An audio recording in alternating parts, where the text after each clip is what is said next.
మంత్రి తాలూకు బాధ్యత ఏంటి? ఒక మంత్రి అంటది పిల్లలకు జ్వరం వస్తే నాకేటి సంబంధం ఉంటుంది. దానికి మంత్రులు ఇచ్చింది మీకు. పిల్లలు హాస్టల్స్లో ఒకరో ఇద్దరికి వస్తే నీ బాధ్యత కాదు. హాస్టల్లో ఉన్న 200 మంది పిల్లలకి జ్వరం వస్తే ఎవరి బాధ్యత? మీ చేతకాంతనం వల్ల,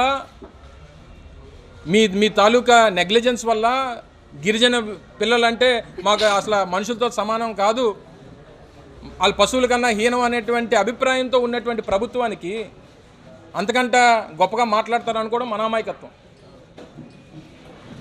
నీకు జ్వరం వస్తే నువ్వు రోజు ఏసీ రూముల్లో ఉండి తిరుగుతావు. నువ్వు ఏదో ఒకరోజు బయటకు వస్తే నీకు జ్వరం వచ్చి ఉండొచ్చు. ఆ పిల్లలు అక్కడే పాపం ఆ ఇబ్బందుల్లో ఉన్నారు. ఆ రోజు మేము పెట్టినటువంటి ఆరో ప్లాంట్లో మేము పెడితే ఏదైనా ఇష్యూ వస్తే దాన్ని రెక్టిఫై చేయాల్సినటువంటి పరిస్థితి పోగా ఈరోజు నెగ్లిజెంట్గా నువ్వు మాట్లాడుతూ కల్తీ మద్యం తాగి 4 చచ్చిపోతే, పిల్లలు 2 చచ్చిపోతే, అక్కడ రేపు బల్క్డ్రగ్ పార్క్ వద్దని ఇక్కడ మన మహానటి ఉంది, ఈ బల్క్డ్రగ్ పార్క్ దగ్గర ఆవిడే చెప్పింది. వెళ్ళి ఏం చెప్పింది? ఇక్కడ బల్క్డ్రగ్ పార్క్ వస్తే మాకు జబ్బులు వచ్చేస్తాయి, మీకు క్యాన్సర్ వచ్చేస్తుంది, మీకు పిల్లలు పుట్టరు, మత్స్య సంపద దొరకదు, మీకు పిల్లలు పుట్టిన అంగవైకల్యంతో పుడతారని చెప్పింది ఎవరు? ఏ మహానటి చెప్పింది? ఎన్నికల ముందు ఈ మహానటే చెప్పింది. ఎన్నికలు అయిపోయిన తర్వాత పాత్ర మారిపోయింది.